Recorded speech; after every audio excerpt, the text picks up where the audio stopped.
Good afternoon or good morning, everybody, depending on where you are connected from. Welcome to our third webinar of this season. My name is Cristiano Campanini. I'm part of the LAUMAS sales department. Today, as you know, we are going to talk about potentially explosive environments and the instruments from LAUMAS that are allowed to work in such areas. So, first, what's ATEX? ATEX, as you can read, comes from French, atmosphère explosible, and it's a regulation conceived to allow the free trade of equipment and protection systems for explosive atmospheres within the European Union in order to remove the old national testing and documentations that were necessary before its existence and have one single rule for all the members. The ATEX regulation is made of two directives, the workplace one and the new equipment one that has replaced the previous equipment directive since last year. This new regulation aligns 10 directives that also include the electromagnetic compatibility directive, the EMC, the low voltage directive, the LVD, as well as the NAWI, the non-automatic weighing instrument directive. And this collection of directives is called New Legislative Framework. The regulation applies to all electrical equipment and also some mechanical equipment intended to work in potentially explosive areas, atmospheres, in order to guarantee the protection of the people working in the same area. But we also have another regulation, and this is the IECEx. The ICEX is a system, is an international and voluntary certification that is based on the same technical regulations as ATEX. One of the main differences between the two regulations is that IECEx is conceived to be accepted everywhere, so also out of European countries, being converted easily into national certificates if a country recognizes its validity, of course. In fact, there are several countries in the world that accept the IECEx record that is called AXTR as a standard. So, in the countries where the AXTR is recognized, it is sufficient to submit this record to convert it into the national certification. And the countries that allow this this conversion are the ones listed in the first point. So Brazil, China, Israel, Malaysia, Russia, Turkey, and so on. There are also 3 countries that actually don't need a conversion because they are legally accepting the ICEX as if it were their national certificate. And these are Australia, New Zealand, and Singapore. In the world, we have a total of 59 accepted certification bodies. Accepted certification bodies are the bodies that can process the ICEX systems within their countries, and they work in 28 countries.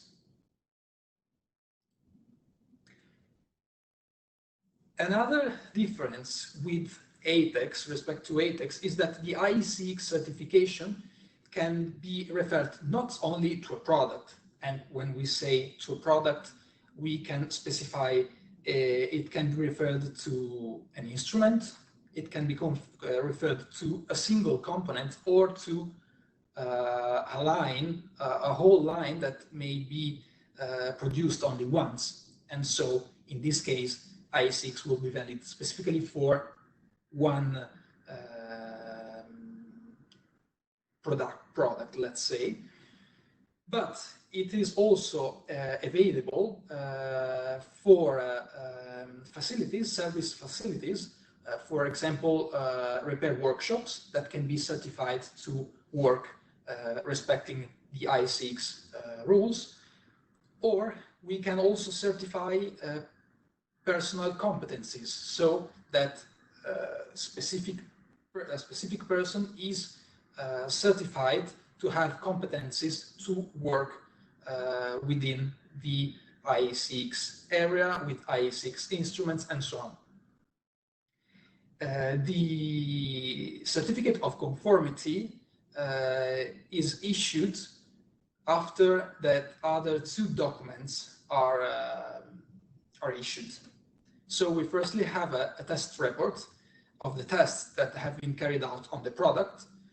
We then have an assessment of the manufacturer's quality system, and the two together combined allow the certificate of conformity. Then we also have a third certification. This is the EAC Ex. This is a certification that is valid for the countries of the Euro-Asian Union members. These are Russia and other countries in the area. The technical standards, once again, are the same as ATEX and IECEx, since there is a technical regulation that is the basis for all the three certifications, and it's the IEC 60079. This is a family of technical regulation, actually, recognized worldwide, that includes several subfamilies, like the 0, that stands for basic rules, the 11 for intrinsic safety, and so on. Most of the countries implement these regulations, but it's notably to say USA are an exception in the world. The name of the EAC, that it's equivalent to a European Union directive, is TR-CU 012, while the EAC Ex is actually the name and the brand of the certification. Anyway, despite what we had just said, also the USA exceeds the IECEx standards. But in practice, it is common use to require local approvals. The HazLoc certification refers to American and Canadian markets, and its technical regulation is the NEC 500. That is contained in a wider regulation that is called NFPA 70. The NEC 500 only foresees two zones that are called divisions instead of the 3 zones for ATEX that we will see later. The 2 divisions are one for a very low risk and one for medium-high risk, and 3 categories: gas, dust, and fibers, instead of the 2 categories for ATEX. The certification mark depends on the laboratory that performed the tests. Some may be well known, and so may be required, and these ones may be required more than others, but actually the result, it should not change, it's not changing. In the USA, we also have another regulation that is called NEC 505, that in fact corresponds to IECEx. So if you already have ICEX, you can ask for conversion to NEC 505, but due to habits and practice, usually the customer may ask specifically for the NEC 500. We expect to get the HazLoc certification in 2021 for our ICEX products. Now let's deepen the ATEX and ICEX. The hazardous areas classification depends on the likelihood of an explosive atmosphere to occur and its persistence in the area. 3 areas are identified for gas. We have zone 0, where explosive atmosphere is present continuously or for a long period or for very frequent period. We have zone 1, where the explosive atmosphere is present occasionally during normal operations. And we have zone 2, where the explosive atmosphere is not really likely to occur, or if so, only for a short period, but still at risk. The same thing in case of presence of explosive dusts. So we have 3 areas identified by number from 0 to 2, but with always 2 at the beginning. So we have 20, 21, and 22. Here you have an example, a real-life example that everybody well knows for hazardous zones. We have an underground tank and also the inside of the tank truck that are classified as area 0, the most dangerous. The areas around the fuel pumps are classified as area 1, and the entire area of the service station is classified as zone 2.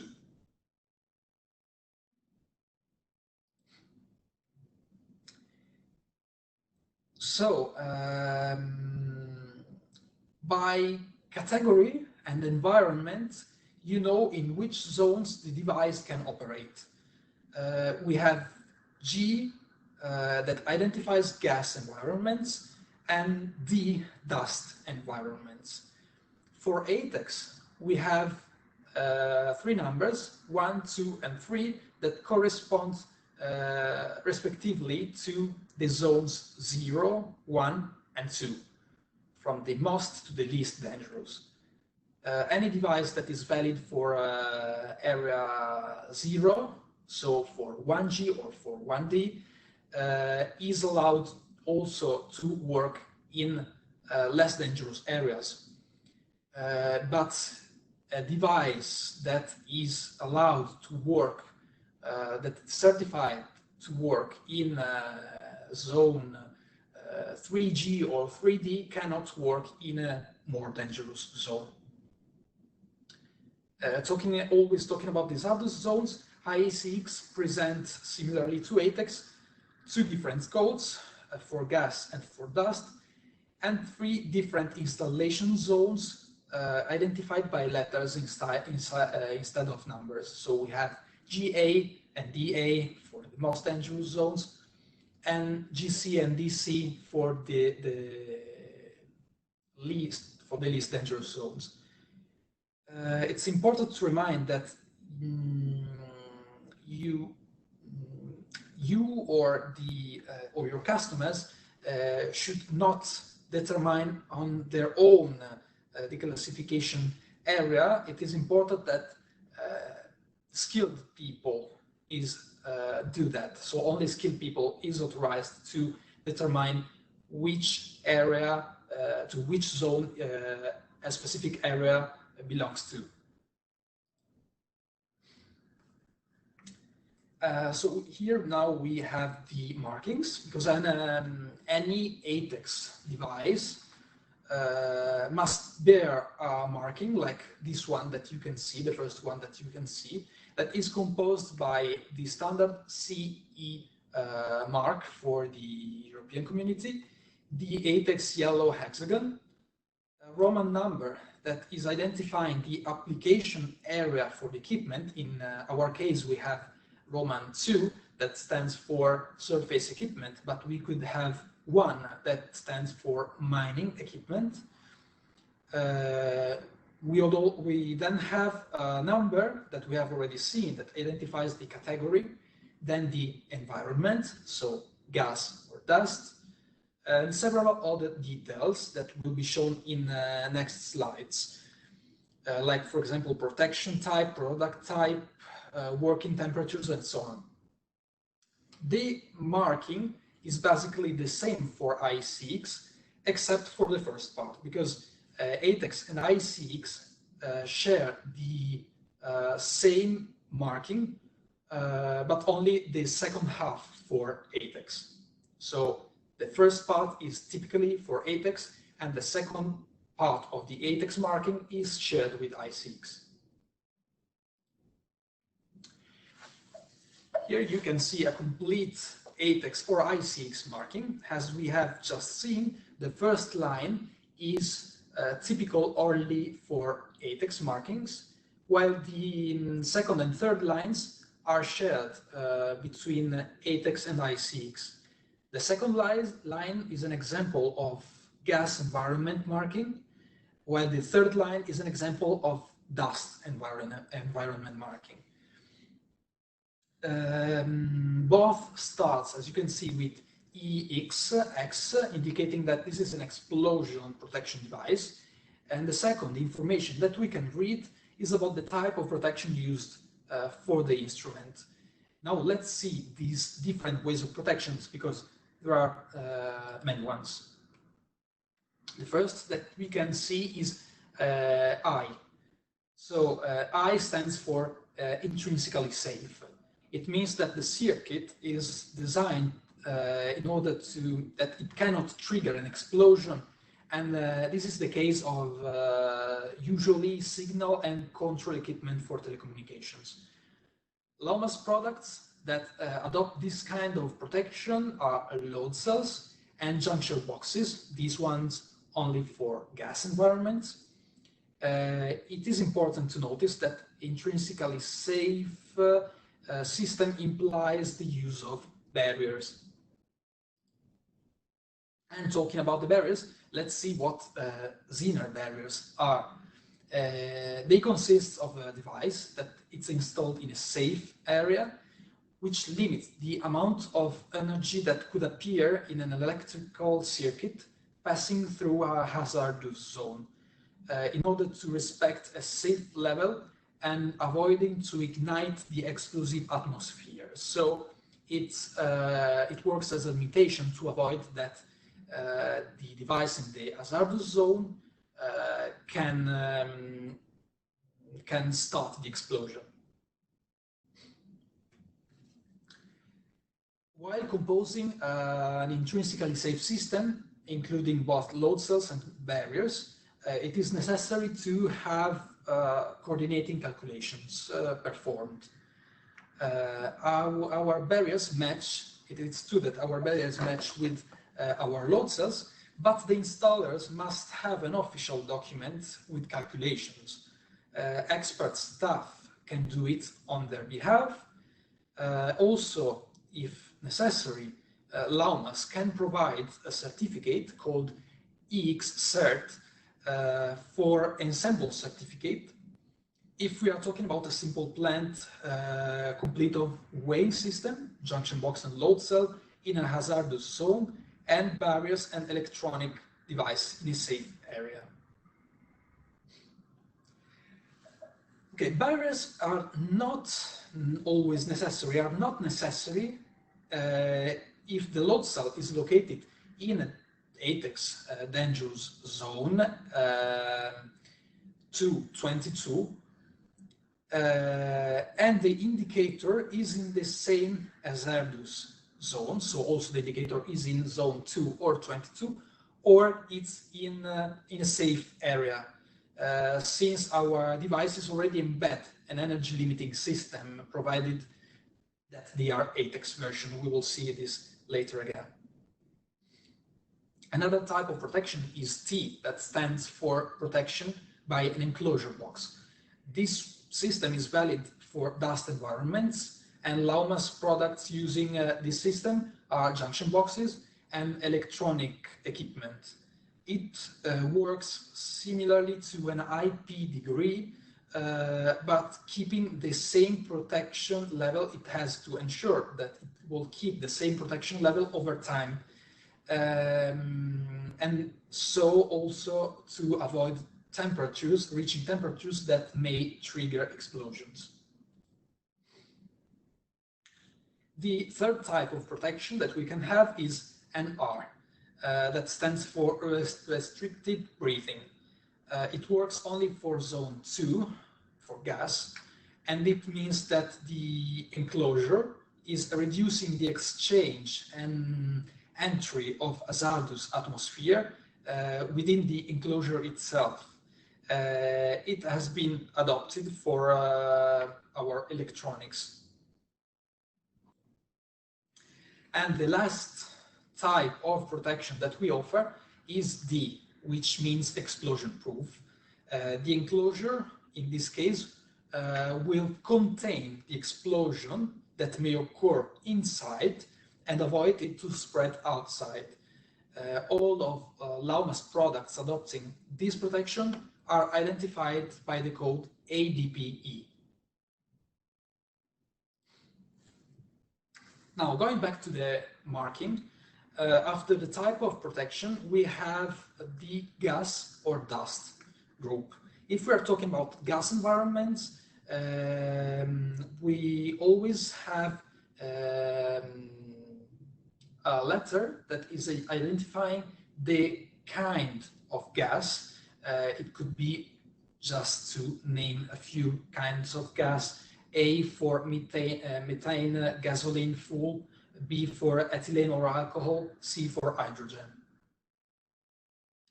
And if the environment is dust, we have a Roman number 3, followed also by a letter. We have A for fibers, volatile combustible compounds, B for non-conductive dusts, and C for conductive dusts. After the gas group or dust type, we have the temperature class. The temperature class will be included in a range from T6, that is the lowest temperature range, to T1, that is the highest temperature range that can reach up to 450 degrees Celsius. This value indicates the maximum superficial temperature that may be reached by the device. The higher, obviously, is the temperature, the higher is the risk of explosion triggering, because the lowest is the temperature, the less probable is to trigger an explosion. And obviously, there are also less gases that can be ignited by low temperatures. The same rules are also valid for dust environments. The only difference is that we also have, in this case, a temperature that indicates what temperature the device may reach, considering no deposits of dusts on its surface. This is because each type of dust has different ignition temperatures when it's in layers or when it's in a stirred form like clouds. So which LAUMAS products can fit in a specific zone is shown in this simple scheme. Load cells and junction boxes are approved for all areas, from the most to the least dangerous zone. Indicators and transmitters, depending on the model and the version, can be approved for both areas 222 and 121, or only for areas 222. While asking for a quotation for ATEX products, you should always be informed about the zone where the instrument will be installed by verifying with competent personnel, as we said. All ATEX and ICEX products will come along with a proper label and a declaration of conformity. As we have just seen, all of our load cells have also approved versions for ATEX, ICEX, and EAC zones. But another great service that we can provide to our customers are customized load cells. We can produce load cells with specific characteristics, for example, dimensions, high or low working temperatures, material, and so on. And we can provide them with ATEX or ICEX certification. This is something we are very proud about because we know that there are really few companies that can offer such service to their customers for customized load cells. In this other slide, you can see our 3 models of junction boxes. They are all approved to work in all zones from 020 to 222. Among these, the first 2 ones are also offering shock protection, while the third one is similar to the first, so for 4 load cells, but smaller in size.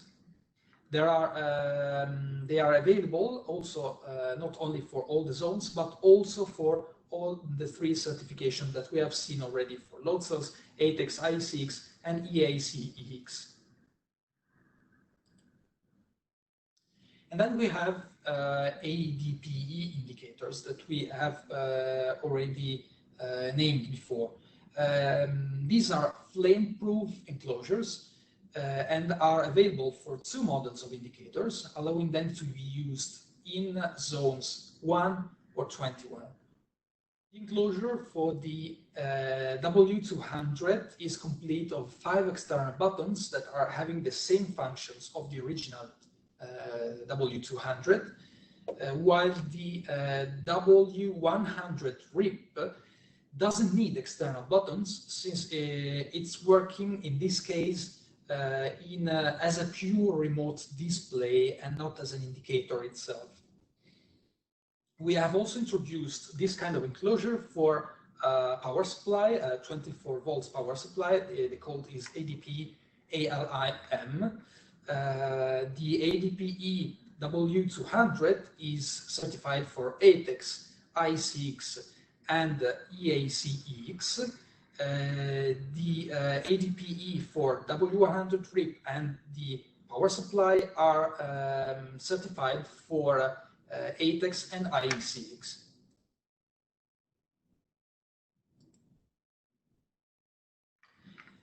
Always talking about the indicators, we have models approved for zone 2 or 22.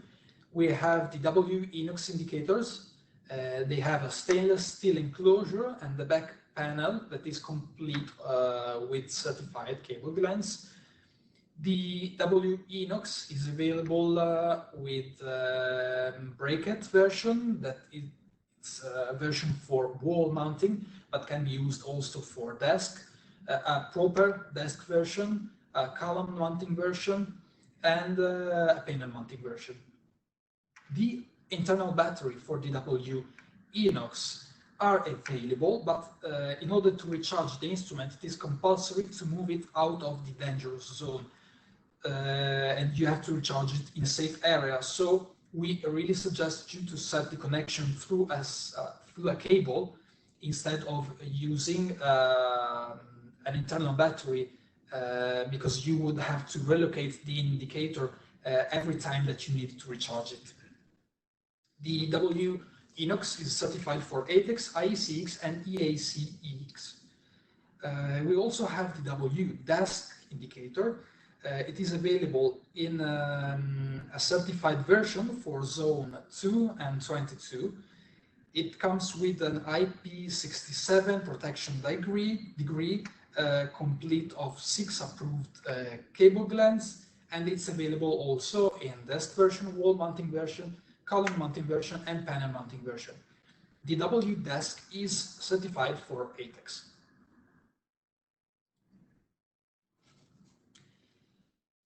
The W200 indicator is not only available within the ADP enclosure, but also in with other 2 autonomous enclosure boxes. They have one has a IP64 protection degree and the other IP67, and so they are respectively approved for only dust environment area 22 or for both dust and gas environments 2 and 22. The IP64 version comes with an external selector that helps to switch for set points group and formulas selections. Both versions come with an external buttons that reproduce the same buttons of the original W200. The box versions of the W200 are certified for ATEX, ICEX, EAC Ex. Another kind of enclosure box is available for part of the TL family of transmitters. It makes them suitable for ATEX installations in zones 2 or 22. And we still have 2 versions for this box. One is provided with external buttons to reproduce the same buttons of the instrument inside, and one without buttons but transparent cover for easily read the data. While talking about the cables, sometimes it happens that our customers ask for certified cables. Actually, there are no ATEX ICEX cables, but there are some prescriptions. The cable must not allow gas to enter and expand inside. They must be protected by mechanical damages for this same reason. And that's why usually we use armored cables or protective tubes to protect them. You will be required to use barriers only for cables connecting a device which is intrinsically safe, but pay attention and keep the cables not connecting intrinsically safe devices separate. Another important rule is that it is forbidden to disconnect or connect a connector that is under tension, unless it is expressly indicated in the technical instructions of the connector itself. So if it's a connector proper for connection and disconnection in a hazardous area. So resuming the different installation types that we may need based on our experience, we are going to propose the kind of installations in a hazardous area that you may or that you have already met. We can have the entire wing system installed in zone 2 or 22, the entire wing system installed in zone 1, 21, or mixed situations where you have load cells and junction box in dangerous area that may be 121 or 222, and the other electronic components that are in a safe zone.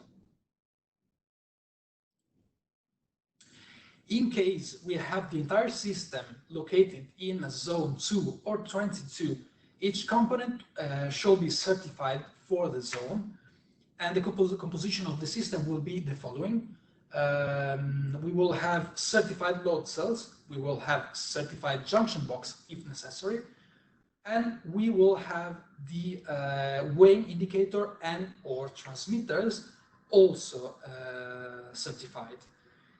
The use of barriers is not necessary as the entire system is located within the same hazardous zone 2 or 22.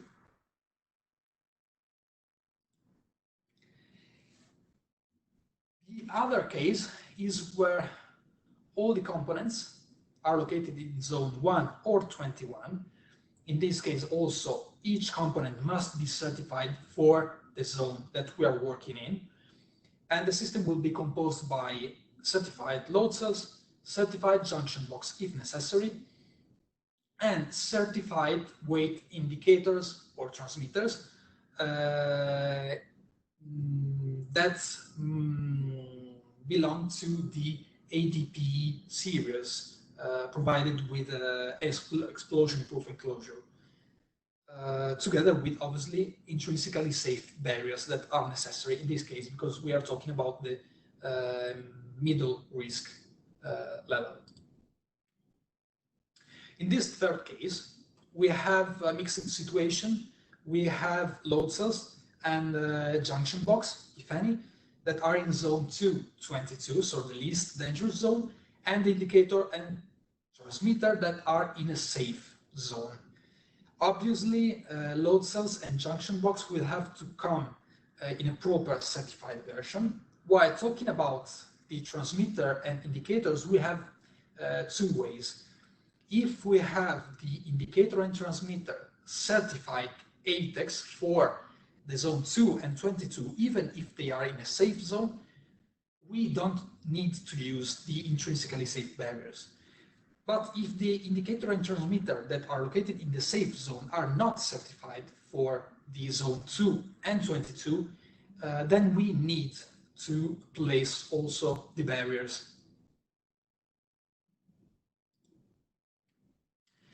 And finally, we can, of course, we can have also load cells and junction boxes in the medium risk zone 121, and the rest of components, indicator, transmitter, in safe area. In this case, there is no choice because the indicator and transmitter must always come with intrinsically safe barriers. Naturally, load cells and junction box also have to come with certification for area 1 or 21. Okay, now you can see a table of the products, of our products approved for ATEX, ICEX and EAC Ex use that will be useful, we hope, for you to better identify the approved product for installation in a specific area. After the webinar, as we have already said, we will release the PDF version of the presentation on our website, and so you will have access to this table where you can see we listed the different families, product families, indicating for which certification they are available, ATEX or ICEX, and in this case, which kind of protection is used, and also if they are available for EACEx. Okay, now that we are done with the presentation, you are, please feel free to submit your questions and doubts by using the chat. While you write your questions, I would like to remind also that for further information, quotations, specific requests, you can also use our sales general email, that is sales@laumas.it, and you can use also this email address to ask for the participation certificate. So, in the meanwhile, let's see if there are any questions. I will,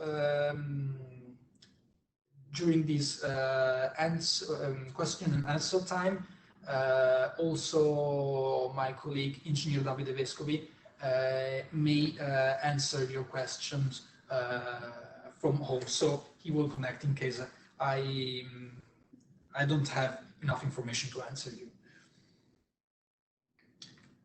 So there is a first question. Is the main electronic board for WENOX EX the same as the normal WENOX? No, it's not completely the same. It's not completely the same.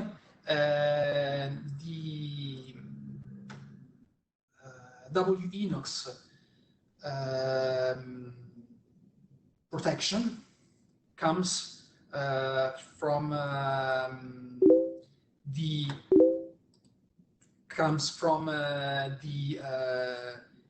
enclosure. Sorry, I couldn't remember the word.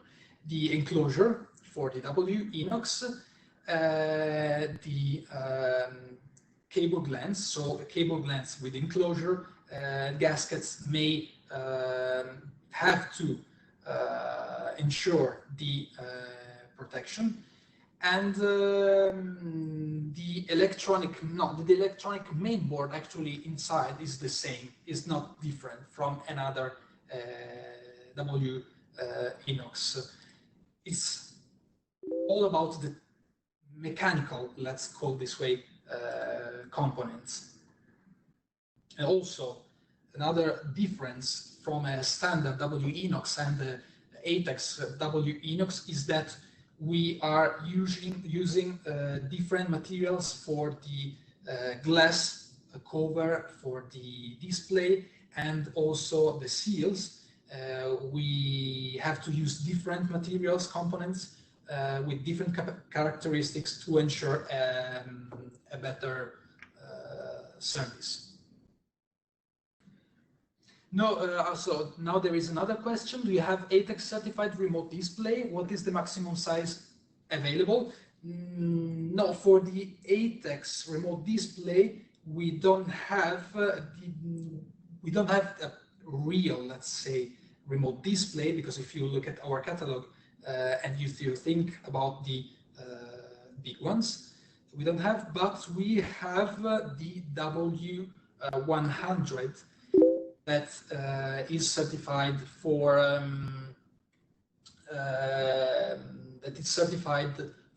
zone 121, and it works as a remote display in this version. Otherwise, you can use an indicator. You can use another indicator like WDESC, WENOX that are also approved for zone 121. As a display. So in this case, you will have to use an indicator to work as a remote display. Yes, sorry, I said 121, but WDESC and WENOX are certified for zone 2 and 22. It was W100 RIP that is certified for zone 121. Okay, so Fabio's writing, load cell needs EAC certificate for use in Brazil. Yes, so you can confirm that ATEX is accepted as a standard in Brazil also for this kind of applications, I suppose. Thanks, Pan. Any additional restrictions are required if installation is foreseen in a seismic zone? Okay, now I have to let my colleague David answer. I think we are entering actually another field, and so probably the two different prescriptions have to be combined, but Davide can better answer to your question, I think. Hello, everybody. Yes, honestly, I don't know exactly, but I agreed with Cristiano. I think you must take into account both regulations and like make a merge of them. So I guess you will probably have to take more care about protection of cables, something similar probably. But honestly, I'm not sure about that. Probably you have to fulfill both regulations, and so you will have more requirements together.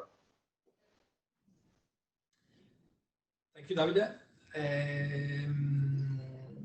Shafi is asking if there is any specific time changes in normal load cell and an ATEX load cell. Yes, so the changes are in the electronic part. You have to use specific components to avoid to ensure over time that the good standards of the components that we are using avoid to trigger explosion in the future, so we don't have the same restrictions for the standard load cell. And also you may be required to use some kinds of prescriptions like insulation different from the standard version of the load cell. Actually, then it's mainly about the electronic part, and talking about the mechanical part, it is a secondary thing. It depends on the model.